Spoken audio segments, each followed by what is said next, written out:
ওমর রাদিয়াল্লাহু তাআলা আনহুর কাছে বিচার গিয়েছে। বিচার কি বিচার? ওমর রাদিয়াল্লাহু তাআলা আনহুর কাছে বিচার গেছে, আব্বাকে কামাই করে খাওয়ায় না, আদালতে মামলা হয়ে গেছে।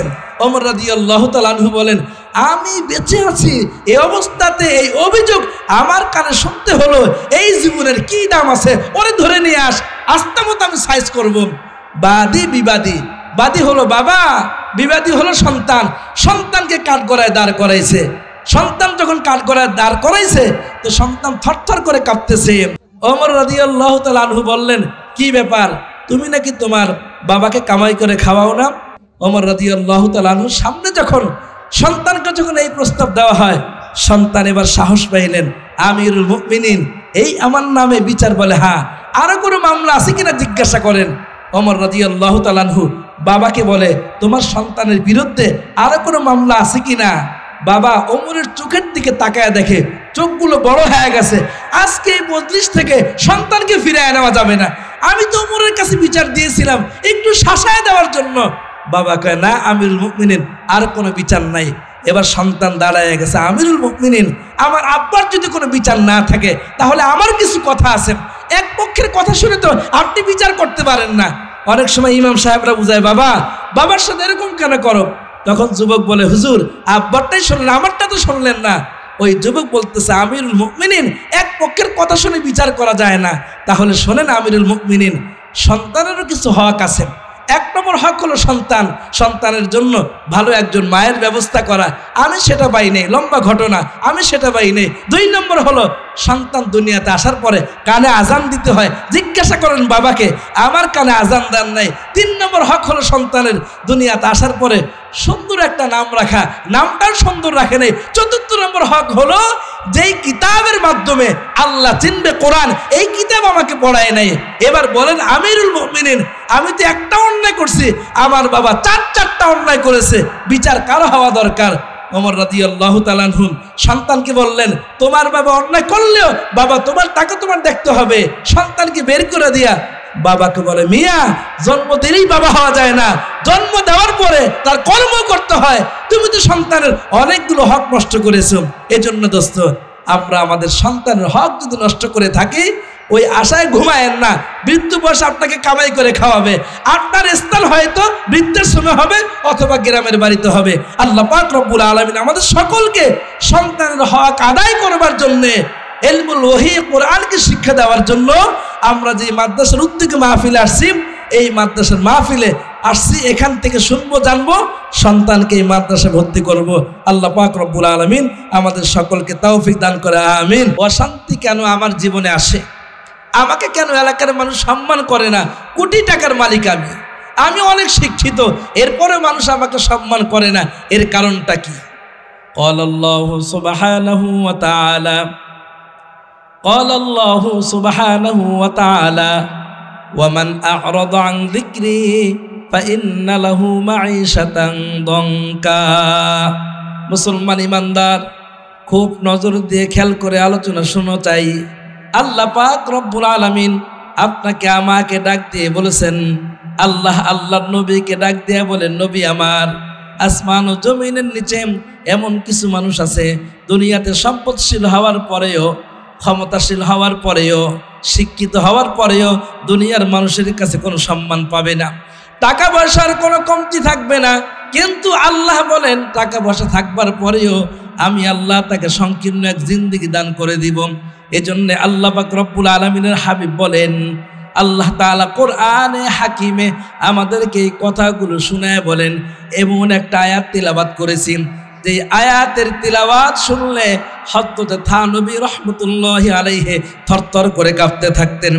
মুসলমান ইমানদার, আল্লাহ পাক রব্বুল আলামিনের এই যে গোলাম মুজাহিদে মিল্লাত আশরাফ আলী থানবী রাহমাতুল্লাহি আলাইহি যে আয়াতখানা আপনাদের সামনে তিলাওয়াত করেছি, এই আয়াতখানা যখন তিনি তিলাওয়াত করতেন থরথর করে তিনি কাঁপতে থাকতেন। মুসল্লিরা প্রশ্ন করে হযরত, ছাত্ররা প্রশ্ন করে হযরত, এই আয়াতের তিলাওয়াত করলে আপনার চোখে পানি চলে আসে, আপনি কান্না করতে থাকেন, থরথর করে কাঁপতে থাকেন, ঘটনা কি? হযরতে থানবী মুরিদদেরকে সামনে নিয়ে বলে, বাবাজিরা, তোমরা আমার মুরিদ, আমার কথায় তোমরা চলো, আমার কথা তোমরা বোঝার চেষ্টা করো। তবে যেই কোরআন আমি পড়েছি, যেই কোরআনের তর্জমা আমার সামনে, যেই আয়াতগুলো আমি পড়েছি শুনেছি, তোমরা হয়তো শুনেছো, পড়ার সুযোগ হয় নাই। আল্লাহ পাক রব্বুল আলামিন এই সূরাত তাহার 124 নম্বর আয়াত, বাড়িতে গিয়ে আপনি গুগলের মধ্যে সার্চ করেন, এরপরে আয়াতের তাফসীরটা শুনে নেন, নিজ চোখে পড়ে নেন। আল্লাহ পাকের হাবিব মুহাম্মদ আরবি বলেন, এই আয়াত আল্লাহ পাকের নবীর উপরে নাজিল হয়েছে। এই আয়াতে কারিমার মধ্যে আল্লাহ পাক রব্বুল আলামিন বান্দাদের ব্যাপারে দুইটা শাস্তির ঘোষণা করেন। এই দুই শাস্তির ব্যাপারে হযরত থানবী বলেন, আল্লাহ পাক রব্বুল আলামিন বলেছেন, ও আমার বন্ধুরা খুব খেয়াল করে শুনে নাও, আল্লাহ পাক রব্বুল আলামিন এই আয়াত থেকে দুইটা শাস্তির কথা বলেছেন উম্মতে মুহাম্মাদের জন্য, দুইটা বড় বড় শাস্তি। ওই শাস্তির আয়াত যখন আমার সামনে চলে আসে, এই আয়াতের তিলাওয়াত যখন আমি করি, তো শাস্তির ভয়ে থরথর করে কাঁপতে থাকে। আপনার আমার ভয়ে অন্তরে কবরের ভয়ও নাই, জাহান্নামের ভয় নাই, আল্লাহ পাকের ভয় নাই। আর আমাদের আকাবের হযরত উলামায়ে কেরাম যাদের অন্তরে আল্লাহ পাকের ভয় ছিল, আর ভয় থাকার কারণ হলো তারা আল্লাহর কোরআন তেলাওয়াত করত, কোরআন নিয়ে তারা জীবনটা গঠন করবার চেষ্টা করত।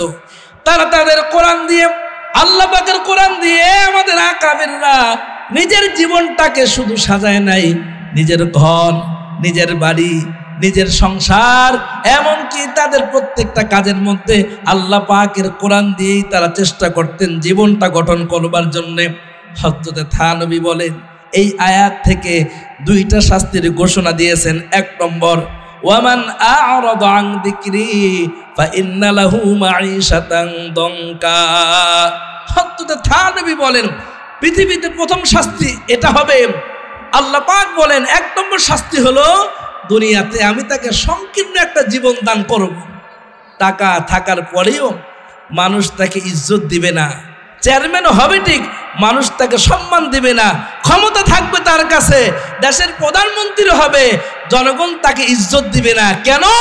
এই আয়াত আল্লাহ বলছেন, ওয়ামান আ'রাদা আন যিকরি।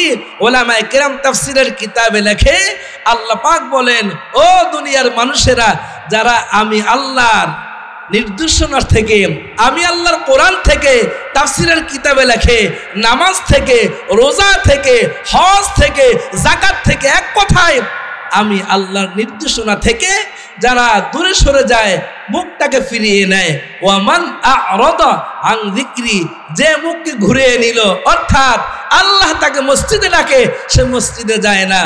মাইকের মাধ্যমে আপনাদেরকে ডাকা হলো, আসেন আমরা কোরআন থেকে আলোচনা শুনি।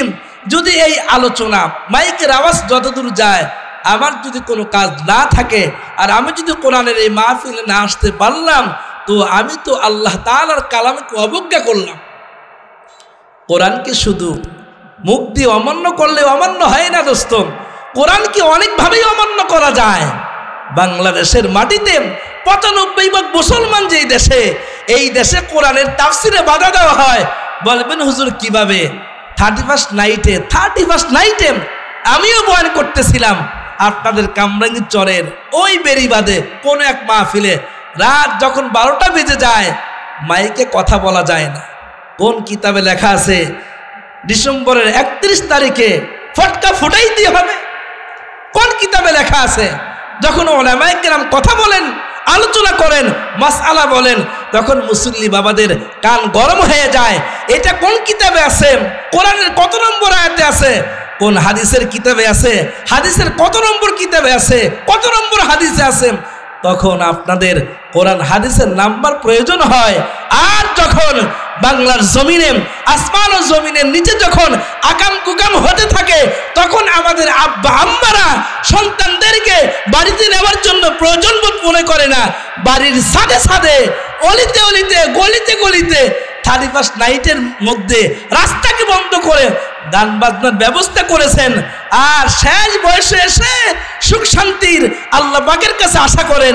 এই কথাই মালিক বলে, দুনিয়ার মানুষেরা আমি আল্লাহর নির্দেশ থেকে তোমরা দূরে চলে গেছো, অথচ তোমরা নিজেরা শান্তি দাবি করো। আল্লাহ বলেন, যারা আমার হুকুম থেকে দূরে চলে গেছে, 1 নম্বর শাস্তি হলো তাদেরকে সংকীর্ণময় জীবন দান করা হবে। কেন? আমি আদম থেকে শুরু করে মুহাম্মাদুর রাসূলুল্লাহর মাধ্যমে আমি প্রত্যেকটা মানুষকে দাওয়াত দিয়েছি। দুনিয়ার মানুষ পড়ো কুলু লা ইলাহা ইল্লাল্লাহ, কালিমা পড়ো, সফলতা পেয়ে যাবে। হযরত থানবী বলেন, আল্লাহ পাক রব্বুল আলামিন এক নম্বর শাস্তির ঘোষণা করলেন। ঘোষণা হলো সংকীর্ণময় জীবন তোমাকে আমাকে দান করবে। এ যুবক, খুব ভালো করে আলোচনা শোনো। বৃদ্ধ বাবাজিরা, কামরাঙ্গীচরের মা বোনেরা, খুব ভালো করে আলোচনা শোনেন। বিল্ডিংয়ে ঘুমা আছেন, এর নাম কোনো শান্তি না। ঘরের মধ্যে এসি আছে, ঠান্ডা বাতাস চলতেছে, এর নাম শান্তি না।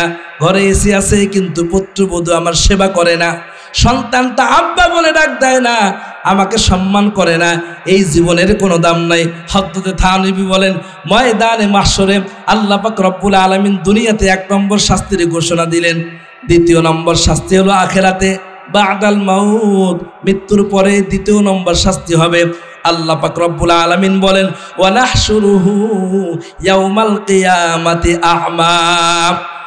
আল্লাহ পাক বলেন, বন্ধু শুনে দেন আপনার উম্মতকে, আমার নামাজ, আমার রোজা এক কথায় আমার হুকুম থেকে দূরে চলে যাওয়ার কারণে এক নম্বর শাস্তি দিব দুনিয়াতে, সংকীর্ণ এক জীবন দান করব তাকে।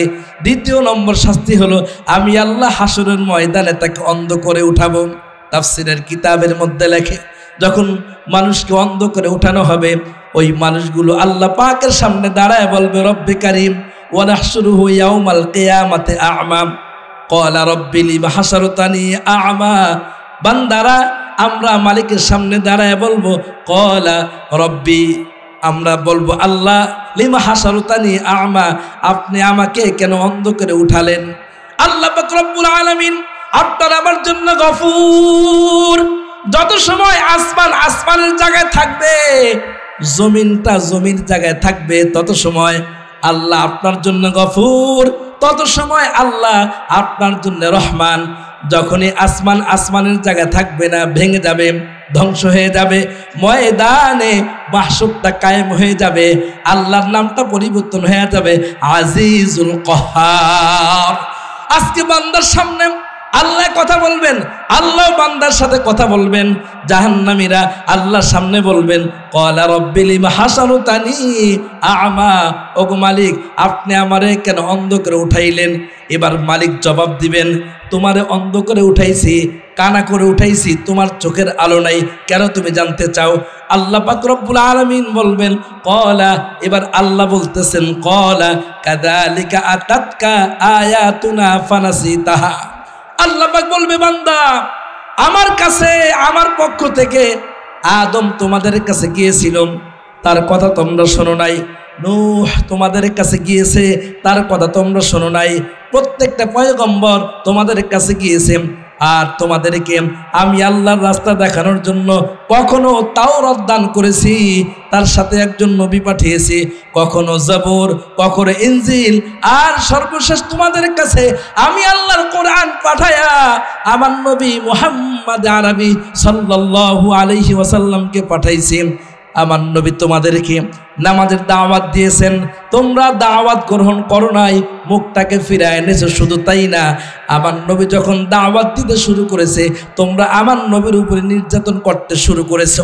আব্দুল্লাহ ইবনে মাসউদ রাদিয়াল্লাহু তাআলা আনহু বলেন, আল্লাহর নবী মুহাম্মদ আরবি সাল্লাল্লাহু আলাইহি ওয়াসাল্লাম 39 বছর 29 দিন পর্যন্ত আরবের মানুষকে কালিমার দাওয়াত দেন নাই, হকের কথা তিনি দাওয়াত দেন নাই, কারণ জিম্মাদারি আসে নাই।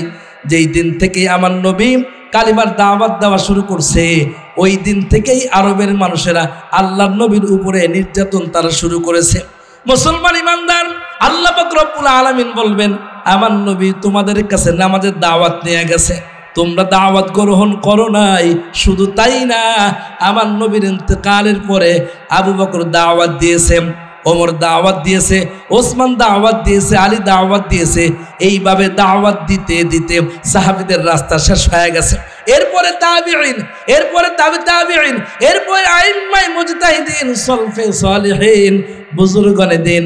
আমাদের ইলিয়াস সাহেব রহমতুল্লাহি আলাইহি তিনিও তো এক নিজাম করে কালিমার দাওয়াত দিয়েছেন। শুধু তাই না, আপনাকে আমাকে জোহরের সময় মুয়াজ্জিন ডাকছে হাইয়া আলাস সালাহ, আসি নাই। আরে আসরের সময় ডাকছে হাইয়া আলাস সালাহ, আসি নাই, মাগরিবে ডাকছে তাও আসি নাই, এশারের আজান হয়ে গেছে, হাইয়া আলাস সালাম, ও বান্দা আসো আল্লাহ পাকের ঘরে, তাও তো তুমি আমি যাই নাই। দোস্ত ফজরের আজানের সময় ঘুমটা অনেক বেশি, তাই তো মুয়াজ্জিন সাহেব আল্লাহ তাআলার পক্ষ থেকে নতুন এক শব্দ যোগ করে তিনি বললেন, আস-সালাতু খায়রুম মিনান নাওম। এবার আল্লাহ বলবে, বান্দা এত সিস্টেম করে তোরে আমার পথে ডাকলাম, তোদের কাছে আমার কোরআন গেল, ক্বালা কাযালিকা আতাতকা আয়াতুনা, আমার এই নির্দেশগুলো তোমাদের কাছে গিয়েছে নবীদের মাধ্যমে, সাহাবীদের মাধ্যমে, আলেম ওলামাদের মাধ্যমে। এমনকি আজকে যে মাদ্রাসা আসছি, মাদ্রাসাতু আরিফ দারুল উলুম, এই মাদ্রাসার পক্ষ থেকেও মাইকের মাধ্যমে দাওয়াত দেওয়া হয়েছে। এর বান্দা জানতে চাও আমি কেন তোমাকে অন্ধ করে বানাইলাম?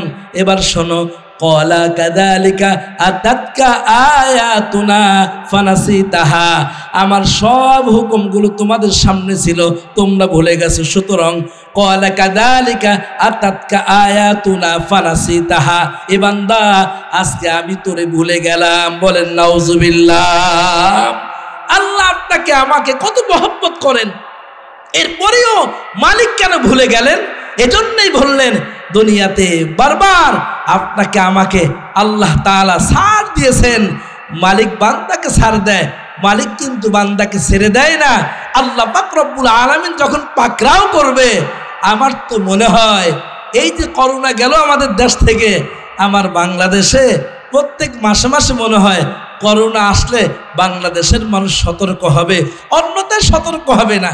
এই যে গেল 31st নাইট, মনেই তো হয় না এটা মুসলমানের দেশ।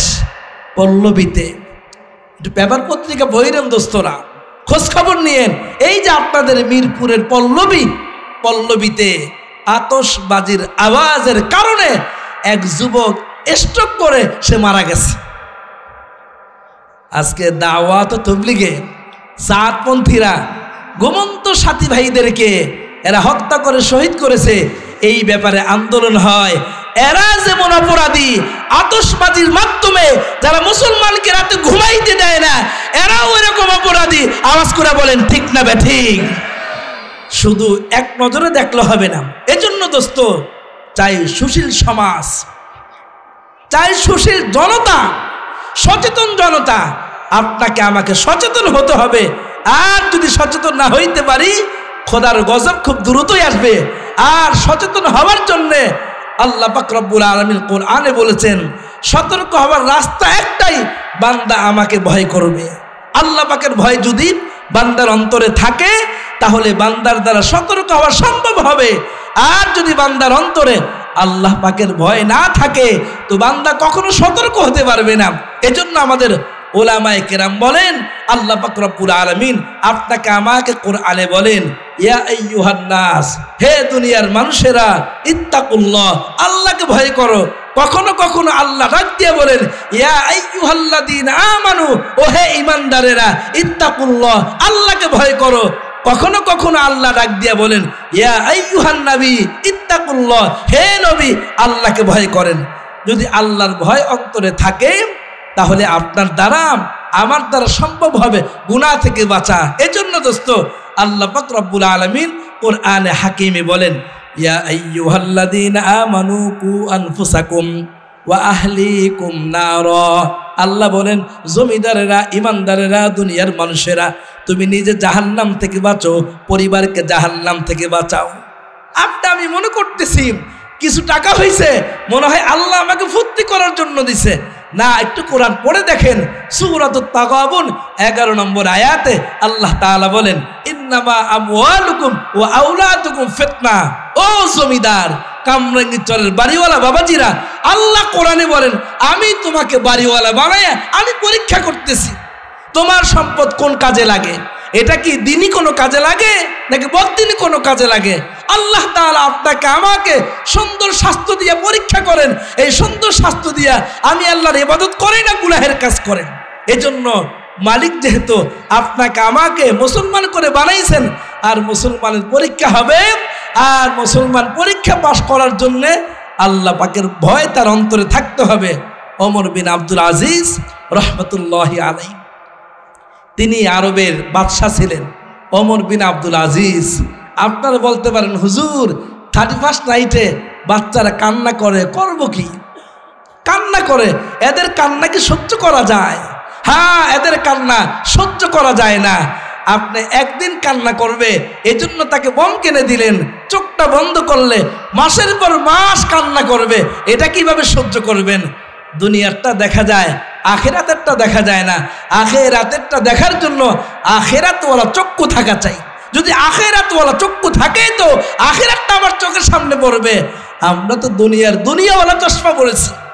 ওমর বিন আব্দুল আজিজ রহমতুল্লাহি আলাইহি আল্লাহর গোলাম, ওনার 13 জন সন্তান ছিল, 13 জন। আপনার এক সন্তান কান্না করে, চোখের পানি দেখে সহ্য করতে পারেন না, এজন্য ফটকা কিনে দিলেন। চোখের পানি দেখে সহ্য করতে পারলেন না, এজন্য বম কিনে দিলেন। আপনার সন্তানের বমের আওয়াজে কত মায়ের ঘুম নষ্ট হয়েছে, কত বাচ্চাদের ঘুম নষ্ট হয়েছে। আপনার সন্তানের বমের আওয়াজের কারণে কত অসুস্থ মানুষ ঘুমাইতে পারে নাই। দোস্ত ভালো করে খেয়াল করে শোনেন, ওমর বিন আব্দুল আজিজ রহমতুল্লাহি আলাইহির 13টা সন্তান ছিল। আল্লাহ পাক রব্বুল আলামিন এই সন্তান দিয়াও তাকে পরীক্ষা করছে। ঈদের সময় হয়ে গেছে, রমজানের চাঁদ উঠে গেছে, ঈদ সামনে চলে আসছে। এই ঈদের মধ্যে আমরা খাই বা না খাই, বাচ্চাদের জন্য সবাই নতুন কাপড়ের ব্যবস্থা করি। ঠিক তেমনিভাবে ওই ওমর বিন আব্দুল আজিজ, তিনি দেশের প্রধানমন্ত্রী। ওমর বিন আব্দুল আজিজ রহমতুল্লাহি আলাইহি তার 13 সন্তানের মধ্যে ছোট্ট সন্তানটা বারবার মায়ের কাছে কান্না করে, মাগো অমুকে নতুন জামা বানাইছে, ঈদের সময় ঘনায় গেছে, ও গো মা আমার কি নতুন জামা হবে না?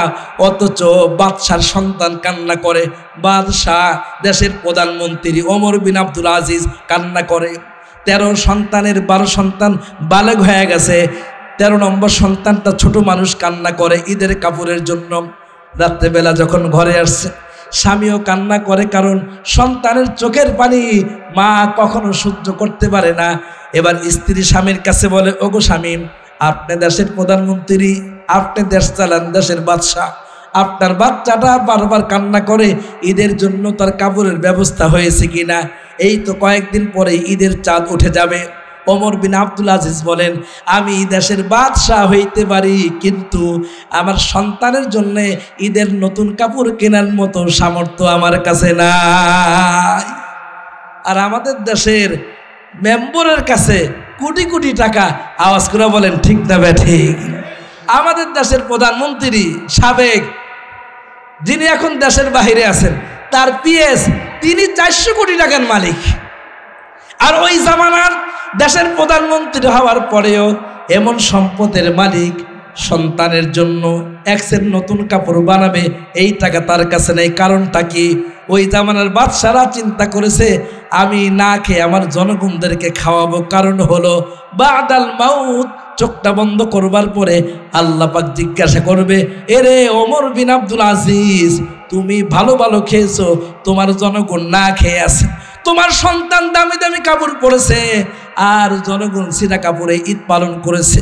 জবাব দাও, জবাব দাও। ওয়া আম্মা মান খাফা মাকাম রাব্বিহি ওয়া নাহান নাফসা আনিল হাওয়া ফা ইন্নাল জান্নাতা হিয়াল মাওয়া। আল্লাহ পাক রব্বুল আলামিন সূরাতুন নাজিয়াতের 40-41 নম্বর আয়াতে বলেন, আল্লাহ বান্দাকে জিজ্ঞাসা করবে, এই ভয় যদি বান্দার অন্তরে থাকে তো বান্দার দ্বারা গুনাহ হবে না। ওমর বিন আব্দুল আজিজ বললেন, বেগম সন্তানকে বুঝাইতে থাকো, কারণ আমার কাছে নতুন কাপড় কেনার মতো কোনো টাকা নাই, সন্তানকে বুঝাও। সন্তানকে যত বুঝায়, ছোট মানুষ বোঝে না, কান্না করে। সবার নতুন কাপড় আছে, আমাকেও নতুন কাপড় দিতে হবে, নয়তো আমি ঈদ পালন করবো কিভাবে? হঠাৎ করে স্ত্রীর মাথায় বুদ্ধি আসছে। স্ত্রী ডাক দেয়া বলে, স্বামী আমার, আপনি দেশের প্রধানমন্ত্রী, মেনে নিলাম আপনার কাছে কোনো টাকা নাই, তাহলে একটা কাজ করেন যেটা বৈধ, হারাম না। কি কাজ করব? স্ত্রী ডাক দেয়া বলে, স্বামী আমার, আপনি 1 মাসের অগ্রিম বেতন বাইতুল মাল থেকে নিয়ে নেন, এটা তো জায়েজ আছে। বাদশাহ বলছে, হ্যাঁ ভালো কথাই তো বলছো, আমি 1 মাসের অগ্রিম বেতন নিয়ে নেই, 1 মাসের অগ্রিম বেতন নেওয়া তো জায়েজ আছে। ওমর বিন আব্দুল আজিজ বড় খুশি হয়ে গেলেন, কারণ অগ্রিম বেতন নেওয়া কোরআন হাদিস অনুযায়ী জায়েজ আছে। সন্তানের ওজর, সন্তানের চোখের পানিটা সে বুঝতে পারবে 1 মাসের অগ্রিম বেতন নিয়ে। ওমর বিন আব্দুল আজিজ রহমতুল্লাহ আলাইহি আল্লাহর বান্দা চলে গেলেন বাইতুল মালে, 1 মাসের অগ্রিম বেতন নেবেন। ম্যানেজারের কাছে গেছে, ম্যানেজারকে ডাক দিয়া বলে, আমাকে 1 মাসের অগ্রিম বেতন দাও, কারণ আমার বাচ্চাটার নতুন কাপড় নাই। বাচ্চা কান্না করে, বাচ্চার সাথে বাচ্চার মা কান্না করে। বাচ্চার চোখের পানি দেখলে দুনিয়ার কেউ সহ্য করতে পারে না, এটাই স্বাভাবিক। মাদ্রাসায় সন্তানকে ভর্তি করাবার সময় আমরা আমাদের সন্তানের ব্যাপারে বলে যাই, হুজুর হাড্ডি আমার, গোস্ত আপনার। এরপরে যখন গোস্তের উপরে দাগ দেখে তো বাবা পাগল পারা হয়ে যায়, ওস্তাদদের সাথে খারাপ আচরণ করে। এরপরে যখন বুঝতে পারে, বাবা বলে, হুজুর সন্তানের চোখের পানি আর গায়ের দাগ দেখে সহ্য করতে পারি নাই। ওমর বিন আব্দুল আজিজ বলেন, আমার সন্তানের চোখের পানি দেখে আমি সহ্য করতে পারি না, আমাকে 1 মাসের অগ্রিম বেতন দিয়ে দাও, সন্তানের জন্য আমি এদের কাপড় কিনবো। যেমন বাদশাহ আল্লাহওয়ালা, আর বাদশার ম্যানেজার তো সেও হবে আল্লাহওয়ালা। এবার বাদশার ম্যানেজার বলে, ঠিক আছে জাহাপনা আমিরুল মুমিনিন, আপনি 1 মাসের টাকা নেবেন, ভালো কথা। সাদা একটা কাগজ নিয়ে আসে, সাদা কাগজ। ওই সাদা কাগজ দিয়ে বলে, হুজুর এই সাদা কাগজের মধ্যে আপনি লিখে দেন 1 মাসের অগ্রিম বেতন নেবেন এবং 1 মাস আপনি বেঁচে থাকবেন, এই গ্যারান্টি দিয়ে এই জায়গার মধ্যে সিগনেচার করেন। ও বাদশাহ, 1 বছর 1 মাসের অগ্রিম বেতন নেবেন, এই গ্যারান্টি দিয়ে আপনি এখানে একটা সিগনেচার করেন। সুবহানাল্লাহ কইতেন না? যেমন বাদশা ওইরকম তার ম্যানেজার। বাদশা তাকায় আছে ম্যানেজারের দিকে, বাদশা কোনো কথা বলে না। ম্যানেজার বলে, হুজুর তাড়াতাড়ি করেন, 1 মাসের বেতন দেয়া দিব, আপনি বেতনটা নিয়ে যান। আর এই জায়গার মধ্যে বলেন, হুজুর আপনি 1 বছর 1 মাস দুনিয়াতে বাঁচবেন, গ্যারান্টি দিয়ে দেন। আল্লাহর গোলাম যখন 1 মাসের গ্যারান্টি দেওয়ার কথা বলছে, আল্লাহর গোলাম ওমর বিন আব্দুল আজিজ আল্লাহওয়ালা মানুষ, সে আকাশের দিকে তাকায় কাঁদতেছে, চোখের পানি ছেড়ে দিয়েছে। বাইতুল মাল থেকে বারবার জিম্মাদার বলতেছে, আপনি কি 1 মাসের বেতন নেবেন না? কেন নেবেন না? আপনি 1 মাসের গ্যারান্টি দিয়ে টাকাটা আপনি নিয়ে যান। ওমর বিন আব্দুল আজিজ বলে, না, এটা তো আমার দ্বারা সম্ভব না, কারণ দুনিয়াতে 1 সেকেন্ড আমি বাঁচবো এই গ্যারান্টি আমি দিতে পারবো না। আল্লাহর গোলাম কান্না করে ঘরের মধ্যে চলে গেলেন, কারণ তারা দুনিয়া থেকে আখিরাতকে চিন্তা করেন। এই জন্য একজন কবি বলেন, ওহে আকিল না হো গাফিল, ओहे आकिल ना हो गाफिल, तुझे दुनिया से जाना है, आज भी जाना कल भी जाना, जाना तो एक दिन है। একজন কবি আপনাকে আমাকে ডাক দিয়ে বলেন, আকলমন্দ আল্লাহ তাআলা তোমাকে আমাকে বলছেন, ওহে আকলমন্দ তোমাকে আমাকে বলছেন, দুনিয়াতে আমি আল্লাহ তোমারে জ্ঞান দিয়া দুনিয়াতে পাঠাইছি, তুমি সুস্থ মানুষ, তোমার এই বিবেকটা কাজে লাগাও। তোমাকে আমি একটা চোখ দিয়েছি, চোখটা কাজে লাগাও। অন্তর দিয়েছি, অন্তরটা কাজে লাগাও। রাত্রেবেলা যখন বাদশাহ মন খারাপ করে, কারণ বাদশাহ তো নিজে গ্যারান্টি দিতে পারবে না, হায়াতের মালিক তিনি। রাত্রেবেলা যখন বাড়িতে গেছে, আবার বাচ্চাটা কান্না করতেছে, বাচ্চার মাও কান্না করতেছে, চেহারাটা কালো। বিবি বুঝতে পেরেছে, না না আমার স্বামী মনে হয় কাজ করতে পারে নাই, মনটা খারাপ। আল্লাহর গোলাম ওমর বিন আব্দুল আজিজের কাছে স্ত্রী এসে বলে, স্বামী আমার বাচ্চার জন্য কি 1 মাসের অগ্রিম বেতন নিয়েছেন? এবার কথা বলে না, চোখ দিয়ে টপ টপ করে পানি পড়ে। ও বাদশাহ, সন্তানের চোখের পানির জন্য 1 মাসের অগ্রিম বেতন নেওয়ার জন্য বলেছি, 1 মাসের অগ্রিম বেতন কি আপনি নিয়েছেন? বাদশাহ বলে না। স্ত্রী বলে, কেন? এটা তো জায়েজ আছে। এবার বাদশাহ বলতেছে, বেগম আমার খুব খেয়াল করে শোনো, আমি যখন 1 মাসের অগ্রিম বেতন চাইলাম, আর এটা জায়েজ আছে, এটাও ঠিক আছে। আমাকে আমার খাদেম ডাক দিয়া বলে, আমাকে আমার ম্যানেজার ডাক দিয়া বলে, বাদশাহ 1 মাসের বেতন নেবেন, ভালো কথা, এই জায়গার মধ্যে বলেন 1 মাস বেঁচে থাকবেন, গ্যারান্টি দিয়ে আপনি সিগনেচার করেন। বিবি আমার 1 মাস কেন, 1 সেকেন্ড বাঁচবো এর কোনো গ্যারান্টি নাই। তুমি বলো আমি কি 1 মাস দুনিয়াতে বাঁচবো? কর্জ অবস্থায় যদি আমি দুনিয়া থেকে মারা যাই, আল্লাহ পাক রব্বুল আলামিনের হাবিব বলছেন, কর্জ নিয়ে ঋণ নিয়ে যে দুনিয়া থেকে বিদায় হয়ে যায়, ওই ব্যক্তির জাহান্নাম ছাড়া কোনো উপায় নেই যদি পরিশোধ না করতে পারে। তাই সিদ্ধান্ত নিয়েছি, না না আমি কর্জ নিতে পারবো না, 1 মাসের অগ্রিম বেতন নিতে পারবো না, তাই আমি বেতন না নিয়ে ঘরের মধ্যে চলে আসছি। সন্তানটাকে বুঝাইতে থাকো, চোখের এই পানিটা তাকে মুছতে বলো, কারণ আজকে ধৈর্য ধারণ করলে, চোখটা বন্ধ করলে আল্লাহ তাআলা আমার সন্তানকে অনেক শান্তির ফয়সালা করে দিবে। সুবহানাল্লাহ। মুসলমান ইমানদার, আপনি আমিও যদি আমাদের সন্তানদেরকে বিভিন্ন খেলনা, আমাদের সন্তানদেরকে বিভিন্ন সময় গুনাহের আরজি যখন করে, আমরা যদি তাদেরকে বুঝাইতে পারতাম, আমাদের সন্তানরাও আল্লাহওয়ালা বুজুর্গ হয়ে যাইত। আমাদের মারা তো আমাদের সন্তানদেরকে মোবাইল ছাড়া খাবার খাওয়াইতে পারে না, তো সন্তানটা ভালো হবে কিভাবে? আমাদের মায়েরাই তো মোবাইল ছাড়া খাওয়াইতে পারে না, তো সন্তানটা ভালো হবে কিভাবে? এজন্য দোস্ত, সন্তানকে ভালো করবার জন্যে মা বাবাকেও ভালো হওয়া চাই। ওমর রাদিয়াল্লাহু তাআলা আনহুর কাছে আমার আলোচনা শেষ, মেহমানকে নিয়ে আসেন। ওমর রাদিয়াল্লাহু তাআলা আনহুর কাছে বিচার গিয়েছে, বিচার। যারা দাঁড়িয়ে আছেন খেয়াল করে শোনেন, কি বিচার? ওমর রাদিয়াল্লাহু তাআলা আনহুর কাছে বিচার গেছে, আব্বাকে কামাই করে খাওয়ায় না, আদালতে মামলা হয়ে গেছেন। ওমর রাদিয়াল্লাহু তাআলা আনহু বলেন, আমি বেঁচে আছি এই অবস্থাতে এই অভিযোগ আমার কানে শুনতে হলো, এই জীবনের কি দাম আছে? ওরে ধরে নিয়ে আস্তা মতো আমি সাইজ করব। বাদী বিবাদী, বাদী হলো বাবা, বিবাদী হলো সন্তান। সন্তানকে কাঠগড়ায় দাঁড় করাইছে। সন্তান যখন কাঠগড়ায় দাঁড় করাইছে, তো সন্তান থরথর করে কাঁপতেছে। যখন কাঁপা শুরু করছে, তো ওমর রাদিয়াল্লাহু তাআলা আনহু জিজ্ঞাসা করতেছে যে তোমার কি অবস্থা?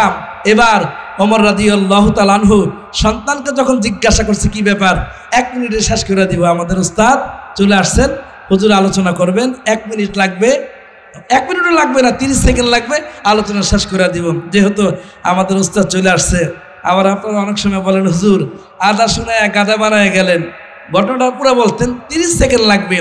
ওমর রাদিয়াল্লাহু তাআলা আনহু বললেন, ওমর রাদিয়াল্লাহু তাআলা আনহু বললেন, কি ব্যাপার, তুমি নাকি তোমার বাবাকে কামাই করে খাওয়াও না? ওমর রাদিয়াল্লাহু তাআলা আনহুর সামনে যখন সন্তানকে যখন এই প্রস্তাব দেওয়া হয়, সন্তান এবার সাহস পাইলেন, আমিরুল মুমিনিন এই আমার নামে বিচার বলে, হ্যাঁ, আরো কোনো মামলা আছে কিনা জিজ্ঞাসা করেন। ওমর রাদিয়াল্লাহু তাআলা আনহু বাবাকে বলে, তোমার সন্তানের বিরুদ্ধে আরো কোনো মামলা আছে কিনা? বাবা ওমরের চোখের দিকে তাকায় দেখে চোখগুলো বড় হয়ে গেছে। আজকে এই মজলিস থেকে সন্তানকে ফিরিয়ে নেওয়া যাবে না। আমি তো ওমরের কাছে বিচার দিয়েছিলাম একটু শাসায় দেওয়ার জন্য। বাবা কয়, না আমিরুল মুমিনিন, আর কোনো বিচার নাই। এবার সন্তান দাঁড়ায় গেছে, আমিরুল মুমিনিন আমার আব্বার যদি কোনো বিচার না থাকে, তাহলে আমার কিছু কথা আছে। এক পক্ষের কথা শুনে তো আপনি বিচার করতে পারেন না।